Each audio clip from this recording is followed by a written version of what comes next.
Mistel Godlewski, your emotional support American abroad, and I've moved abroad 3 times in the last 12 years. This is How to Move Abroad for people who don't need more inspiration, they need an actual decision and a checklist. Each week, I cut through the internet noise and walk you through the stuff that actually decides whether this happens or not. Every episode ends with a weekly task because collecting information isn't progress, and someday isn't a strategy. Let's get into it.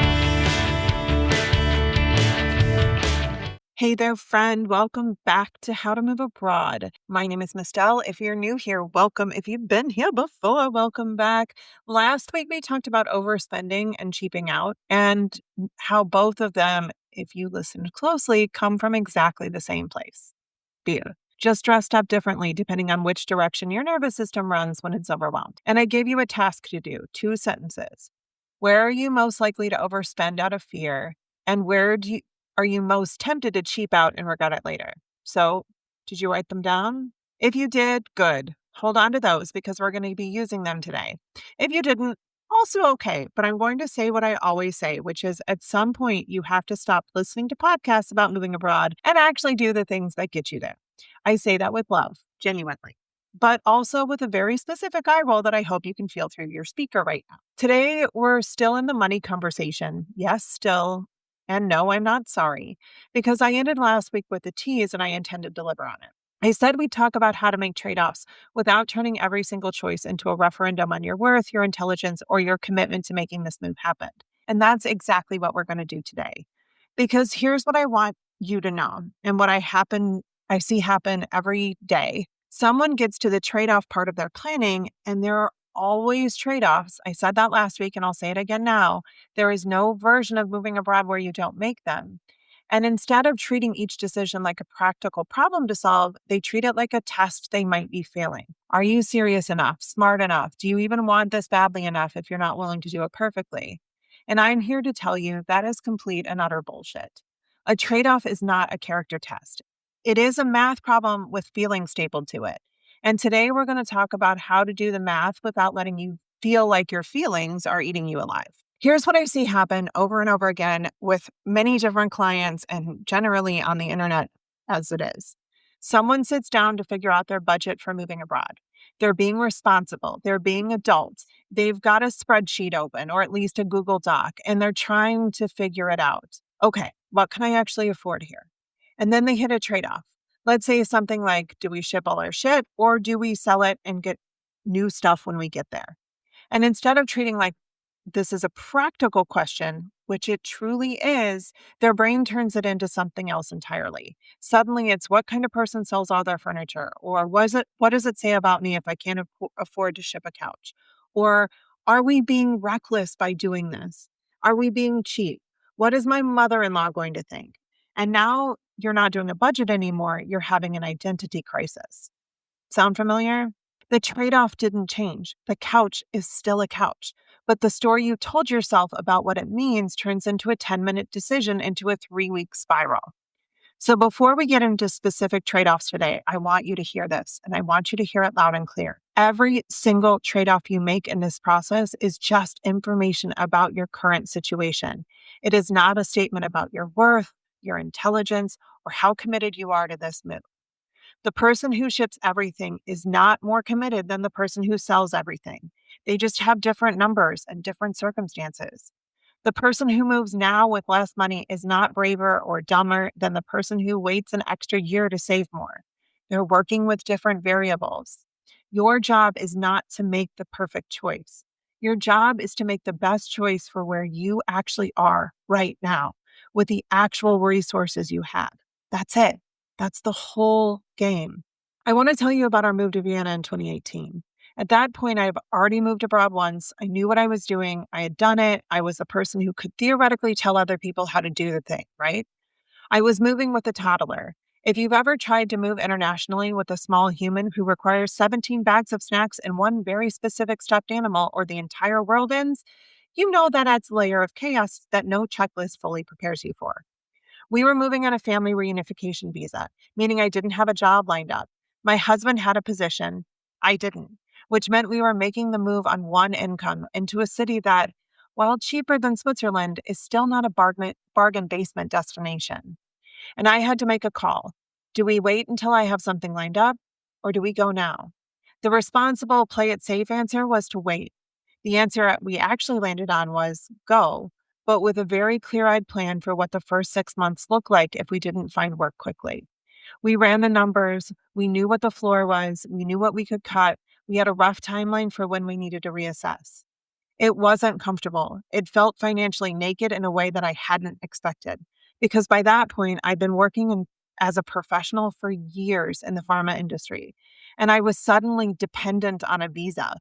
That does something to your head, especially if you've always been the person who earns their own money and takes care of things. But here's the thing that I know now that I didn't know then on the other side of it. The discomfort of that decision was not a sign that we were making a mistake. It was just the feeling of doing something real, something that didn't come with a guarantee. Went. It was tight at first, and then it wasn't because I finally landed a job. And Vienna was one of the best chapters of our lives. The trade off, my income for the timing of the move, was ultimately worth it. But I couldn't have known that going in. I just had to run the numbers, name the risk, trust the plan, and go. That's what intentional trade offs look like. Not painless, not perfect, just conscious choices that you're making. Okay, let's get into the actual trade offs that matter for you. This is probably the one I get asked about the most in some form or fashion or another. It usually sounds like, I don't know, have enough saved yet. Should I wait? And my answer is always the same. Wait for what exactly? Because I need more money is not a plan. It's a feeling, and feelings don't have finish lines. Here's what I mean. If you say, I'm going to wait until I have $10,000 saved, that's a target. That's actionable. You can reverse engineer it. How much are you saving per month? How long does it take? Is there anything you can cut or earn to speed it up? Great. That's a plan. But most people aren't actually saying that. Most people are saying, I don't feel ready. And they're dressing it up as a money problem because money sounds more legitimate than fear. Now, I'm not saying that money doesn't matter. It absolutely does. I've said it over and over again. And I'm not going to stand here and tell you that to just go for it and figure it out when you land. I have lived the version of that story where we end up eating pasta multiple nights a week and praying the next paycheck would clear. And while we survived it, I would not recommend it as a strategy. What I am saying is this. There's a difference between not having enough money and not knowing how much you actually need. If you did the homework from the last couple of weeks, you at least have a rough sense of your three buckets: what it costs to leave, what it costs to land, and what it costs to live. So now the question is, which one of these three is the actual gap? Because 9 times out of 10, people are not short on all three. They're short on one, usually landing costs, because that's where the deposit and the setup expenses all hit once before your paycheck arrives. So if you need to wait, wait strategically. Target the specific number that closes the specific gap, not a vague more money finish line that moves every time you get close to it. And if you're asking whether it's ever okay to move with less, yes, sometimes it absolutely is. If your visa allows you to work locally right away, if you have a job starting within 6 weeks of arrival, if your cost of living in the destination is meaningfully lower than where you are now, those are all legitimate scenarios where moving with less can make sense. The question is not, do I have enough? The question is, do I have enough for the specific situation I'm walking into? And do I have a real plan for what happens if the first month is harder than expected? That's the version of enough that actually matters. Okay, I talked about shipping last week, the queen size sleigh bed that took up 3/4 of the bedroom, the textbooks I hauled 5 kilometers to the recycling center in the Swiss summer heat, and the cookie sheets that still didn't fit into the European ovens. So I'm not going to litigate all of that for you. What I want you to do today is take one layer deeper, because last week we talked about the what. Today, I want to talk about the how you decide. Because here's the thing, most people don't make the ship or sell decision based on the numbers. They may make it based on anxiety, and then they justify the numbers afterwards. The person who ships everything isn't necessarily being irresponsible. They might be grieving. Stuff is continuity. Your couch is proof that you are still you, even when everything else around you is changing. I said that last week, and I mean it. The real thing that happens when your nervous system is going crazy is that you want to hold on to stuff. It's not stupid. The person who sells everything isn't necessarily being brave or strategic. Sometimes they're just trying to feel like they're cutting the cord cleanly. Like if they let go of it all, the decision becomes irreversible and they can finally stop second guessing themselves. Neither of those is the right reason to make a five-figure logistical decision. So here's the framework I actually want you to use. Step one, get a real shipping quote, not a guess, an actual number. You can do this by calling companies like United Van Lines, Allied, etc., who can come over and give you a no cost quote, right? It is not a binding quote. When you're doing this, you just kind of want to see what the numbers look like. Then look up what it would cost to replace your major items at the destination. Furniture, kitchen, whatever your big categories are. Compare those two numbers with each other. Sometimes shipping wins, sometimes replacing wins, but you cannot make this call without actual data. Step two, do an honest pass on what you're actually attached to versus what you're used to. There is stuff in your house you have not thought about in 6 months. You are not going to miss it. I'm sorry to tell you. You are going to pay to move it anyway because getting rid of it feels like admitting something. Notice that? Name it and then make a different decision. It does not have to come with you. Step three is to factor in your time and energy as a real cost. Selling everything sounds like a great way to make money until you're 3 weeks in running a Facebook marketplace operation out of your living room while simultaneously managing a visa application, a move timeline, and probably a full-time job and kids. Selling takes time. It takes emotional labor. It takes strangers potentially coming to your house or a parking lot and lowballing you on your grandmother's dining room table. That's not free. Your time and your sanity are not free. Make the decision that fits your actual numbers and your actual energy capacity. Then, and this is the part most people skip, let it go. The decision is made. Move on. Do not keep remaking the decisions over and over and over again. Okay, I promised I'd address this because for a lot of you, this is not a solo decision. There is another person in this equation, and that person might have a very different relationship with money than you do, or a very different tolerance for risk, or a very different opinion on what responsible looks like. And financial trade offs in the context of a big life change have a way of surfacing every disagreement you've ever politely avoided. So here's my unsolicited but free advice. Do not have the trade off conversation until you both agree on the goal. What I mean is, if one of you is still in the should we do this phase and the other one is the how do we make this work phase, you're not actually having the same conversation. You're just talking past each other and wondering why it keeps turning into a fight. Get aligned on, are we doing this? When are we doing this? What does success look like in year one? Once those questions have answers, the trade-offs become much, much easier to navigate because both of you are optimizing for the same outcome. You're not arguing about whether to ship your couch. You're making a joint decision about the best way to get to a shared goal. The second thing I'll say is this: assign the decisions intentionally. Trying to make every decision together is exhausting and slow. Figure out who owns what. Maybe one of you researches shipping options and comes back with a recommendation. Maybe the other one owns the housing budget.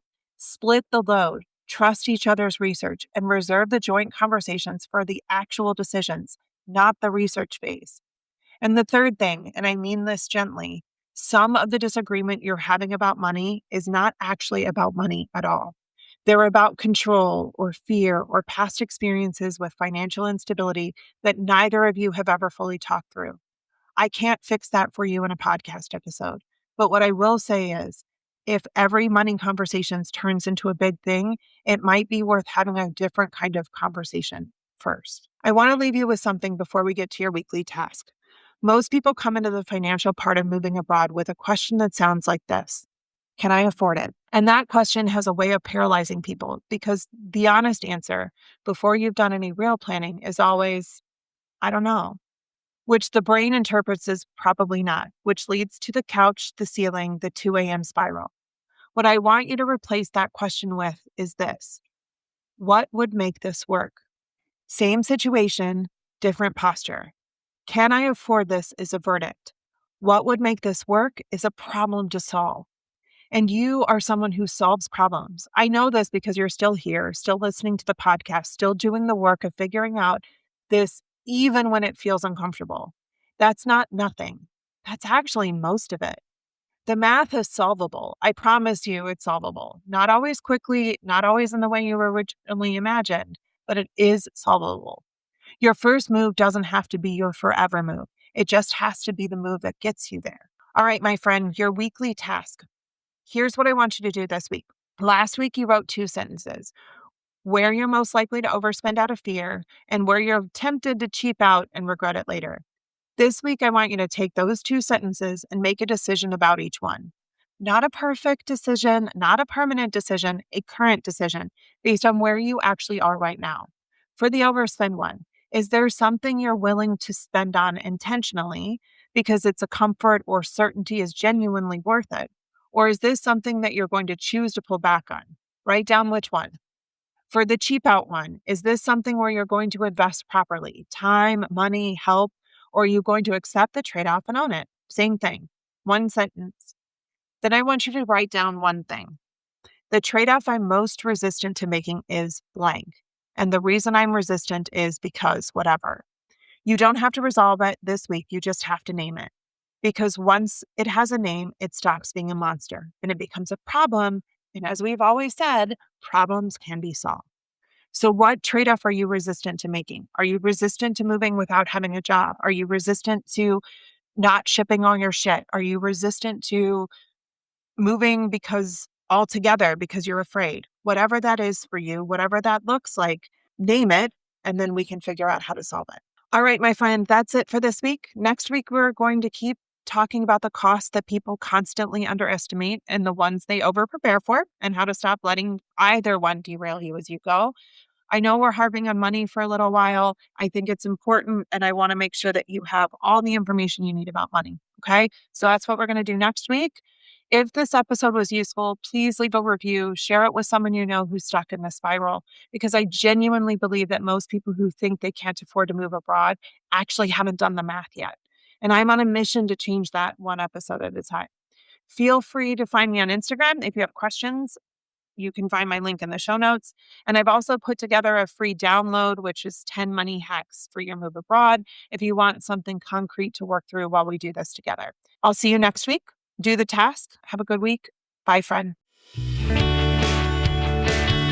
Thanks for tuning in to A Broadly Speaking. If today's episode got you dreaming a little bigger or thinking a little braver, go ahead and hit subscribe, leave a review, or share it with someone who's ready for their own adventure.